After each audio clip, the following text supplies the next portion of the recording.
This episode is sponsored by Property Filter. Find great deals faster. Hello and welcome to the Financial Freedom Podcast, sponsored by us at Property Portfolio Building. This podcast is designed by real people on their journey to achieving financial freedom, and we'll focus on people who've either already attained it, who are joining us on that journey, or maybe a specialist topic that can help you build your technical knowledge to achieving and maintaining that financial freedom. We hope you enjoy it. Hello and welcome to today's episode where we're focusing on 6 rounds with, and today I'm delighted to be focused on my co-host and business partner, Timothy Witt. So welcome, Tim. A couple of key facts about Tim. He is 36-year-old, originally from Adelaide, and now lives in South Manchester. He's 18 years in construction, degree in construction and economics, and welcome, Tim. Thank you. Thank you very much for having me. I'm looking forward to it. So we always start off with an icebreaker, and we give an interesting fact about somebody, and then we discuss that fact. So my interesting fact about you is you've got you're doing all of these things, but you've got 2 young children under 3, which is ILS 3. ILS 3. And the Seb turned 1? 10 months. Okay, so my question is, how are you awake? And tell me more about your balance in there. Well, basically, I've got an amazing wife. Yeah. No, she bribed you. No, she is awake. She is up more than me, but you know, she's very good at looking after the house and the family and stuff like that. She's a much more homely person than I am, and you know, that helps me get a little more focus on the business, stuff like that. I do try to get a reasonable balance as best I can, you know, trying to be fairly disciplined the work hours during the day, keeping the nights, you know, to help with kids and spend time with the kids and weekends free and stuff like that. And that makes a really big difference. It makes it possible. So yeah, it's a challenge when you're trying to build a business and you're entrepreneurial and you've got lots of things going on. Would she say the same, that you do focus on those things? Or I think she would always think I can get it better for the family aspect, always. And sometimes I completely agree. Sometimes I might not agree to start with, but then I reflect on it and she might be right. So it's keeping me grounded as well and keeping that balance. So she does obviously help with the balance by keeping me grounded and, you know, that sort of stuff as well. So yeah, good stuff. I just, you know, obviously I've got 2, they're older, you know, doing what we do day to day. It's one of the things I most respect about you is that you have 2 children at that age profile where they're so dependent. So I have to say, it is both got chicken pox at the moment as well. Oh no, things like that. But no, I've not had it. You should have told me. I'm only joking. I'm only joking. I have had it. Okay, right. So we'll crack on with our 6 rounds. That's good. Excellent. Okay, good. Question 1, always the hardest one. Talk about yourself. Tell me your story. Right. So my story. So I was born, grew up in Australia, but I did actually move around quite a bit. So like I call Adelaide home because that's where I was born and that's where the family's from and things like that. But I lived in Melbourne between the ages 5 and 10, which is another city in Australia. So got up, moved there. And I was a introverted child. I was really good at artwork and things like that, really artistic. I did a lot of drawing as a kid. But then when I moved to Melbourne, it was like everyone played sport. So there's we call it Aussie rules football. That was really big. Cricket's obviously massive in Australia. So like just to fit in, I just like really got into sport and just made a lot of friends from that.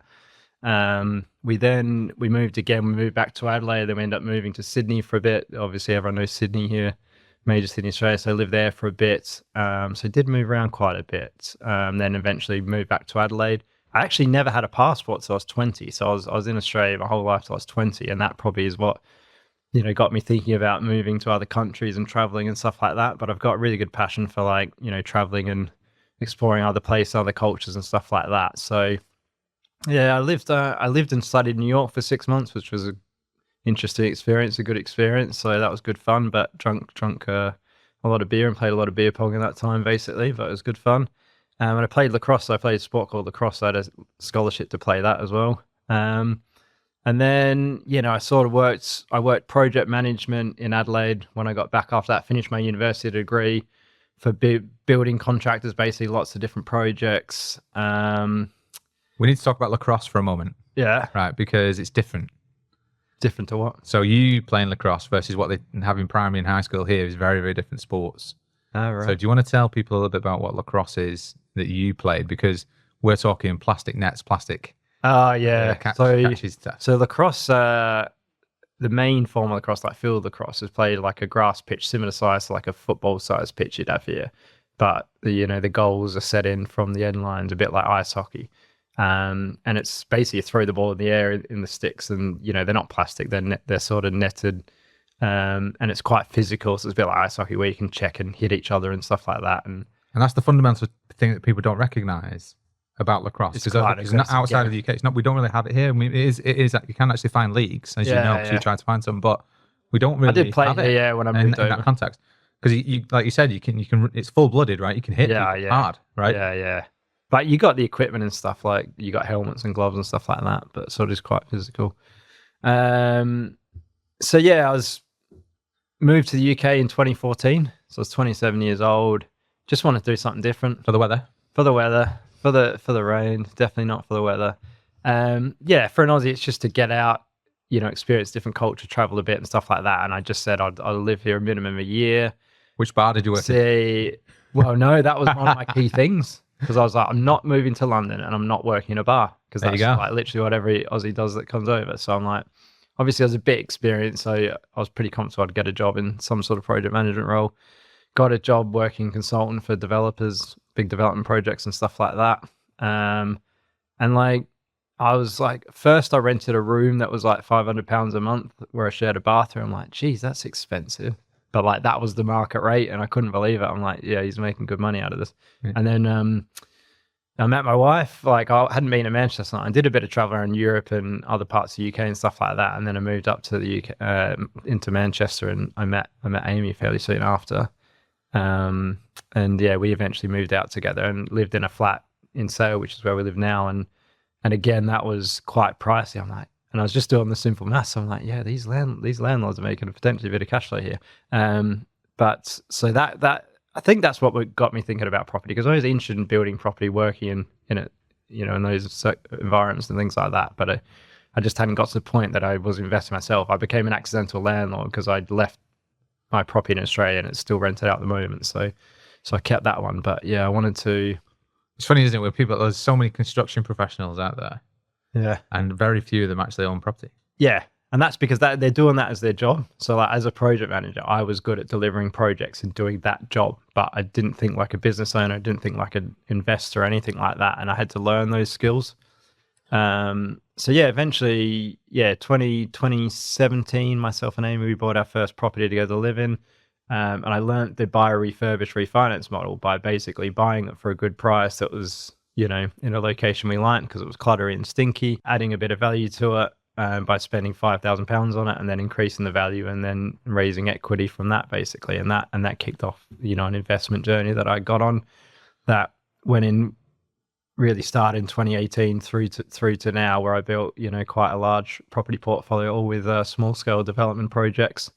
And then in 2021, the end of 2021, I left my day job and we started the business that we do together, which is property portfolio building, where we do those projects for other investors and, to help people achieve their financial freedom goals. Yeah, very good. And it's funny because you had, at that point, around 16 years of experience when we met. Yeah. Yeah, of property experience. And yet I met you on a property course. Right? Yeah. But it wasn't a project management course. No, exactly. It was a property investment course. I'm sure eventually people who are from a construction background will probably listen to something like this. And yeah, there's that thing of, but I know construction, but it's not about that, right? Yeah, because it is a common thing when you work on building sites. People about like there's a mindset problem because people are like, it's just a rich guy that's paying for this or whatever. Not that like, it's just a young guy who's just raised funds or whatever. They just think, this guy's got loads of money, that's why he's doing it. And like, when you talk on sites, it's always that mentality. No one's thinking like, actually, I could be the one that's actually doing this development or this property or whatever. And I think that's even more of an issue with like tradesmen, because that's just automatically thinking like, no way I can do something like this. But we know tradesmen that are investors now that really do really well. Yeah. Because they change their mindset. Yeah, good stuff. Right then, Question two. What is financial freedom to you, and what is the big plan? And what I mean by that is we think financial freedom means different things to different people. So what does it mean to Tim Witt? Yes, I think for me, financial freedom was basically building up enough income from, say, from investments that could initially just allow you to leave a job that you're working that you may not want to keep working, basically. So that, to me, that's step number one. And then I think after that, there's sort of different stages as to where your financial freedom can get to, depending what you invest in and what you do and stuff like that. So in property, obviously things like HMOs can cash flow better, but they can be quite time inducive or not too bad. If it's well managed from a good management agency and you've got good systems in place, it can be relatively passive. Or if you're self-managing yourself and doing everything, it can be very difficult and noisy. So I think there is layers to it depending how you manage things. But then there are the more passive end of the investments as well, that you can move on to over time and stuff like that, or start out with if you want, that are a lot more quiet. But I know that if I had my portfolio and I didn't have any other businesses, I could work on it maybe 5 to 8 hours a week and manage it fairly well. But then over time, if I just got even more passive income, like single lets and commercial property, that might be a bit quiet in HMOs, I could manage that for 1 to 2 hours a week maybe, or very, very little input over time.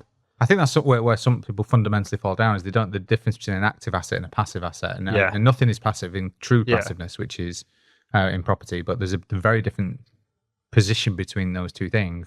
You're always going to have to do something, because you've got to do refinances, you've got to do lettings agreements, you've got to do inspections and pay for maintenance and stuff like that. But there's very different just things. How much time is involved. Oh, yeah, absolutely. And the first step on to get that cash flow to work in property financial freedom is obviously the active assets for most people, if you're going to actually go through that process, which is the HMISA world, which is very different. And there's other quiet investments, things like stocks and shares, but it doesn't necessarily pay you month in, month out. So it can take very little work, and it can really add wealth over the long term, but it's not paying you an income every month necessarily. So I do invest in things like that as well.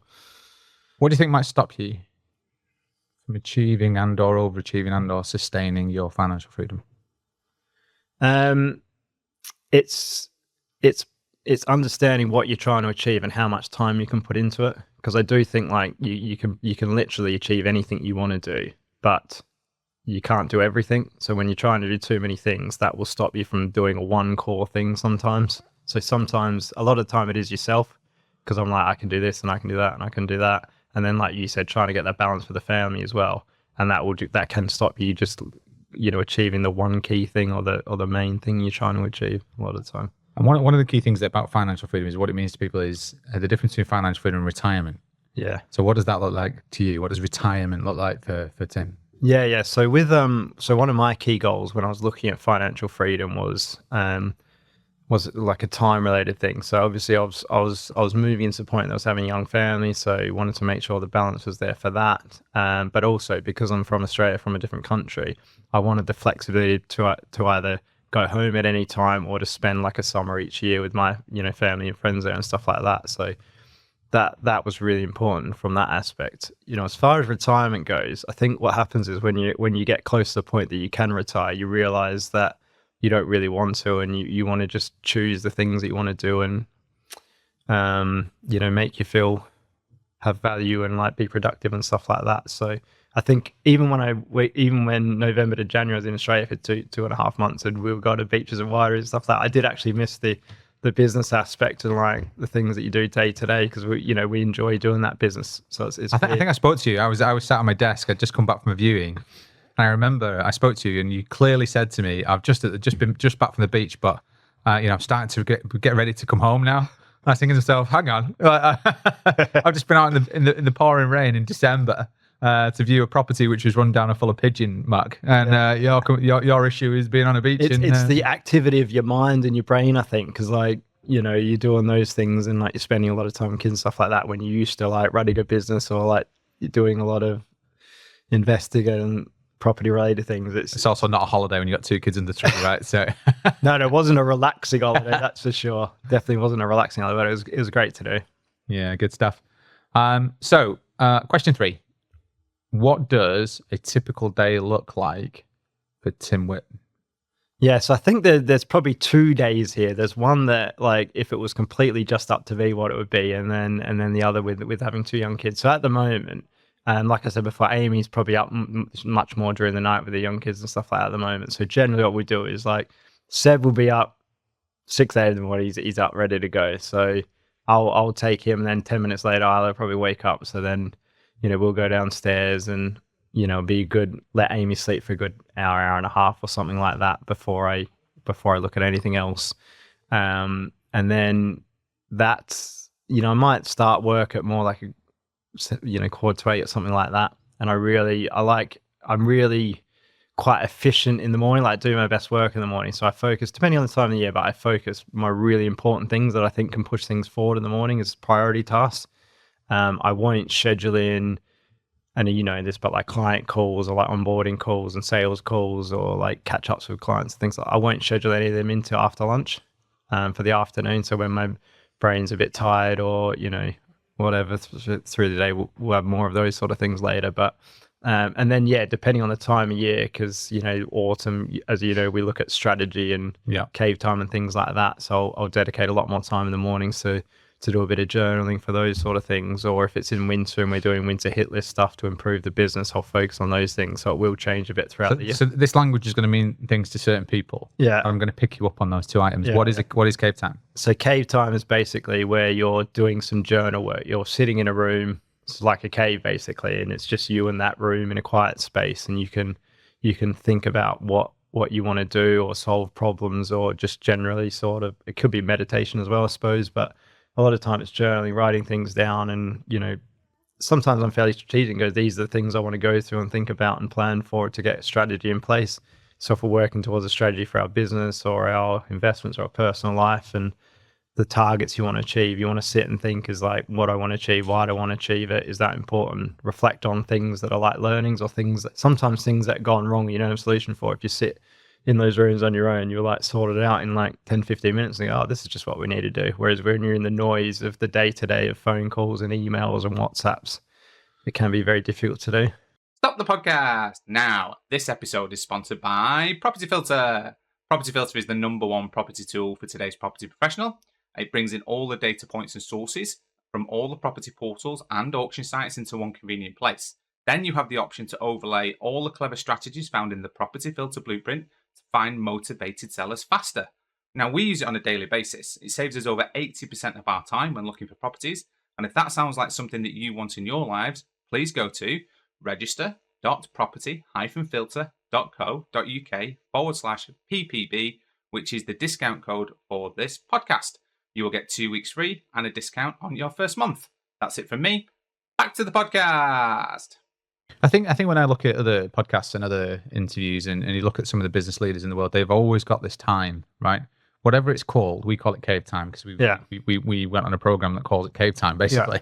But it's that dedicated time to think and focus on a topic that's important. Focus is a key way to describe it as well, isn't it? And I think it's underused. I think it's underutilized. And it needs to be recognized, especially in business leadership, that time is absolute, because it actually is you sat in a room on your own is not a waste of time. It's the time that actually accelerates your business forwards, right? So that's the time that you come up with the good ideas and you think about the big problems.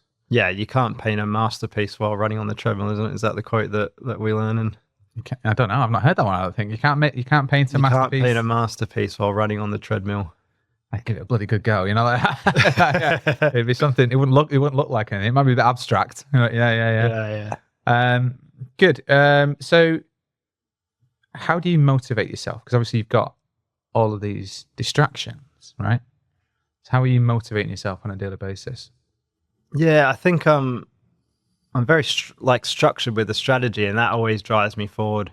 Is like breaking things down. Is like, this is the year, what I want to do. How does that break down into a quarter, into a month, into a week? And then I just like constantly going through them and crossing them off and moving forward with them and stuff like that. So for whatever reason, that keeps me, because I like the growth that keeps me moving forward. And then I'm like, if I do those things, that will mean that will help these other aspects of my life with the kids and the balance and the travel and things like that. So it's all those rounded things. And I always break it down into an emotional thing that pushes me forward and a logical thing. So I think of like investing as a logical, I should be doing that, it gets you a good return. And then the emotional is like, what does that mean for you and your family, for the future and the rest of your lives and all those sort of things. Yeah, very good. So in terms of how that motivation breaks down, because what you've talked about is you're very distracted. So I think it was like focus takes like 23 minutes or something to truly focus on something, but you've got 2 under 4 running around. So how do you cope? How do you cope with that in terms of like, how do you get back into that motivational mode when you've just had to, someone's just been sick on the carpet outside the door or something like that? It's trying that shift because I do have a separate office now, but a lot of it I've been working from home and I do work from home a fair bit. So sometimes it's just going to my office, which is literally sort of walk down the road that, I share with someone else that you know about. And so that's good to get away because I'm just breaking away from that. Or it's, sometimes like the cave time that you talk about, it's just walking out, going to the town, finding a nice coffee shop or something like that and separating yourself. Or in the morning at home, it's just moving into the office, closing the doors and putting some music on in the background to distract the noise. And it's like that feeling of guilt because like, oh, I've just left them and like others really carrying on, or Seb's cried, all those sort of things, and they're really sick. But it is a challenge because you need to try and break away from it. But you feel bad because you don't want to leave, your wife or Amy with it. You talked about logic and emotion, right? So the logic is I need to be ruthless with my time. Yeah. And the emotion is Isla's crying in the background. Yeah. Right. So it must be really challenging at times for you to focus on the logic. Like, no, I got to let Amy deal with that, and, even though it might sound like difficult work, I've got to let her deal with that because I've got to do Yeah, because sometimes I hear like crying. I'm like, what's going on? And Amy's like, it's okay. Don't, it's fine. Just go back to your call or whatever. Like, things like that. Yeah. It sounds like you've got a super support network there. Good support network. So, question 4. What are you most proud of in your journey so far in your financial freedom journey? It is a good question. So I think one thing, so if you think about the emotional aspects of it is, with my 2 kids, I set them up with a junior stocks and share ISA, and I both wrote them a letter when they were born, and I want to make sure they get those letters when they're 21. But every month I have a dedicated amount, no matter what, that goes into those accounts. Mm-hmm. So as you know, in property, there's some months where like you need a load of cash to buy a deal or like finish a refurb or whatever, and it's like pigeonholing those stocks and shares that going, I am never ever touching that to sell until that letter comes to fruition. So it's something as simple as that I'm really looking forward to for the kids of the future. Have you done the future forecast on that? Have you done showing that, well, the letter's got the compound effect of it. It's like, as long as I do what this letter says, and depending on the returns, obviously it's going to be somewhere in this vicinity. So it's, it's to teach them hopefully the compounding effect and the power of investing at that age. And do you hold on to that letter? I've got the physical copies on it and it's saved electronically as well. So right, I was going to say. So like the fact I've said it here, you need to hold me accountable. Or whoever, it's a 21-year promise, right? It's like, if I do this, you get this. So if they don't get it, because it is hard. It's hard to do discipline if you like I said, if you tie it 1 month or whatever, you just have to make sure you find the way to keep topping it up and keep doing it. And it's funny you say that because people just assume that property investors have a lot of money, right? Yeah. But the problem is asset rich. No money. Yeah, because all the money's invested and used a lot of the time. But depending what's going on, sometimes you'll sell a property or refinance. You're like, you just got that big one, and then the next one is it's going out for that property or whatever. Yeah, I think the average stays in our business accounts about 21 days or something like that. It gets put into something else, right? Yeah. And I think So one other one is like probably one of my worst projects because of various major problems that came. One was due to major utility company and building contractor, as you're aware. But I think for that project, it was getting to the end and actually getting it done to a good standard where like 99% of people wouldn't have been able to get there. So, it's pushing through, finding solutions, raising the capital, paying people back, all those sort of things that become very stressful. I'm interested in delving into this actually, because I think this is very valuable for people as a learning process. Because you've got 18 years of experience, and yet this project went wrong, right? Yeah, and so it can happen, and there was major things that had to happen, and then it started to become more about everybody rather than just you, right? Which is, your network is your net worth, right? That's one of the phrases that we live by. But do you want to delve into that a bit more detail into how it started, what went wrong, and then how you fixed it? Yeah.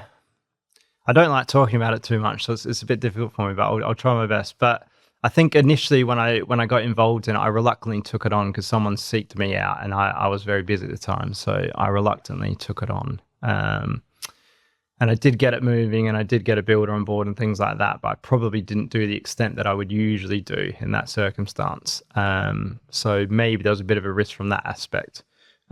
We took on an electrical supplier from the previous owners that had placed an order. I'm not 100% sure if that could be done any differently, but anyway, that company went in. They were really poorly performed, ended up going into liquidation. So it was really delayed. And then we had to pay and get another supplier and go through the whole process again. And that really delayed things. During that time, the building contractor got into major financial problems, so they couldn't end up delivering the project as well. So we basically end up having to get the new electrical supplier in, new building contractors in board and get the job done. And that's the simple way of putting it. But also we were under a lot of pressure with the bridging finance because on bridging finance, and that came to a deadline. So I actually had to I ended up raising private finance from, to be honest, a lot of really good contacts in my network that I joint venture with and know really well and trust and things like that. So paid back the bridging finance so we could get it done and things like that. And then we ended up getting, through your help actually, to get a charity on board with a long lease for that building. So it ended up getting done, with quite a big delay and a lot more money than it should have cost. But the end result was actually pretty good. It was very difficult. Lots of things went wrong. And I don't know how many projects I've been involved in, 250 or something, 250 to 300, I estimate, something like that. This is the one that's probably had two major problems on one project. There's been issues on others, but it's usually one thing.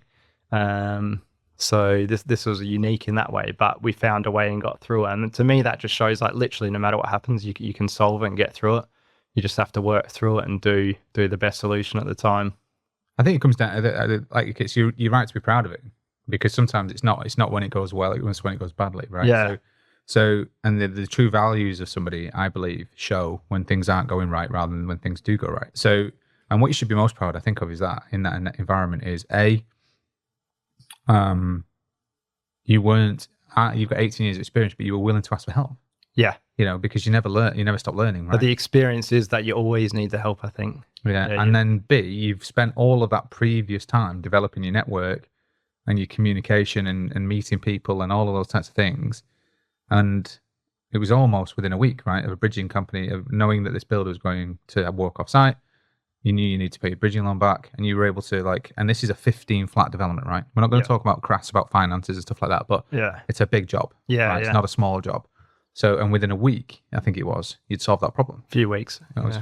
Yeah, but I really thank all those people that I'm involved in. Obviously, I spent a lot of time building up those relationships, but not specifically for that reason, but just because we've just built up good relationships with other projects and through the network and all those sort of things, and that really does pay off those. Because a lot of people in property is like, why would you joint venture with people? A, it's good to work with people that you like working with, and B, it's that support environment, isn't it? Because you help each other out in circles. Like you've had challenges and we've supported each other and things like that. So I couldn't even imagine doing a job on my own. I couldn't imagine doing a project fully start to finish on my own. I couldn't. Question 5: what is the best piece of advice you've been given? Yeah, so I think I think one of the key things I learned a few years ago was the difference between good debt and bad debt. Great example. So I can't remember if it was Rich Dad, Poor Dad. It might have been, or through the network with Simon Zucci. But I just as you grow up as a young kid through school and stuff, it's like you can't have debt. You got to pay for your credit cards straight away and all these sort of things. And that got me disciplined with money, knowing that I couldn't over leverage, but it didn't help to build any wealth or build a business or build any assets with cash flow and stuff like that. So as soon as I knew that I could use, equity in my own property or raise funds from other people, as long as you're adding value and getting good return, it's good debt, not bad debt. Borrowing money to go on a holiday or buy a new car, it's not good debt. It's consumer debt potentially or something like that. Whereas, to borrow it and pay someone 5 or 6%, but then you make 20% on it, or you pay someone 10%, overall you're making 20, so you're getting 10 each. That's good debt, and there's win-wins for everyone in that circumstance. So I've got an £8 million portfolio. I mean, a lot of that was based on leveraging debt and good debt, because I didn't have a lot of extra cash myself. A lot of that just went into the 2 houses that I bought initially to live in. I could raise equity from that, but after that, to build that size portfolio, you need to leverage a lot of good debt. I think everyone runs out of money, right? In property, right? Everybody's going to run out of money at some point. Absolutely. I think the quote is, the greatest lie ever told is all debt is bad. All right. So I think that's the quote. And it's funny because, again, it comes back to schooling. And I know you're big on education and you've written a book, which is to help young people. about financial education, about leveraging debt, and so on, but also just the basics of mortgaging and so on and so forth. But the actual fundamentals of it are you've got assets which pay you money and assets which cost you money, right? Yeah. So, and it's the difference between those two things. It's like they both cost you stuff and they're both classed as debt, right? Yeah. But one of those things can make you money and one of those things will cost you money. Yeah. And it's just making that differential. But the other one is also like you can use one that costs you money to help raise capital as well, because there's a big debate in the property circles about whether you should own your own home or whether you should rent it. I think that's the grey area in the middle, isn't it? That's the grey area. But, both my last two properties we live in, one of them, well, a current one, we bought that it was an old-fashioned house in a really good location we wanted to live, and it had a good bit of space to extend. So we extended, got planning permission, did a full internal refurb. I funded this with none of my own money, helped, gave an investor return on that as well. And then it also, when I refinanced it, at a very low rate at the time, because that was pre the recent raises, but, yeah, of course. 3% or whatever, to then invest in other properties that will make 20% plus, it's a no brainer. So you can leverage something like that, which is argument gray area where it's good debt or bad debt. Obviously after, you do increase your mortgage, but if you're increasing your mortgage and you're making a really high return on that money, Well, it's the three grays, isn't it? It's if you live in your property, should you pay off your mortgage? Yeah. Should you even, in fact, own your own home, or should you just rent? I think it's. I don't think there's a right answer, right? But it changes over time and circumstance. So, like, as you're building a big portfolio, you want to maybe leverage more and take more risks and take the equity out and use that.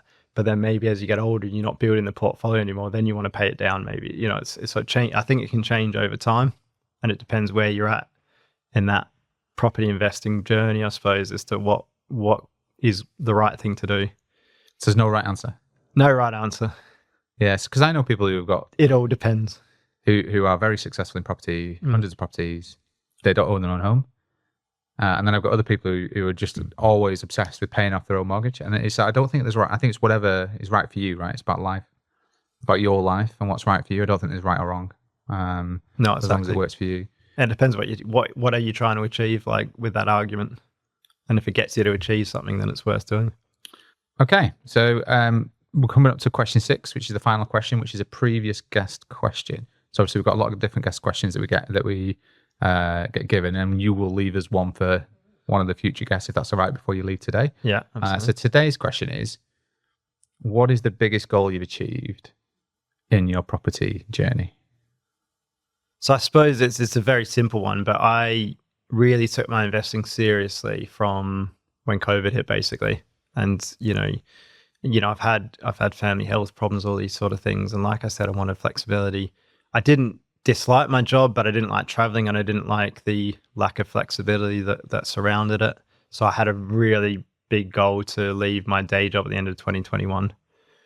And I had a cash flow goal that I had to build up for my assets to be able to do that, and I wouldn't do it until I got to that point. So, and then all of that surrounding it is to help the freedom with the family and what it gives for the family for the future and everything like that as well. So I think that just has to be the one key goal that's been obtained.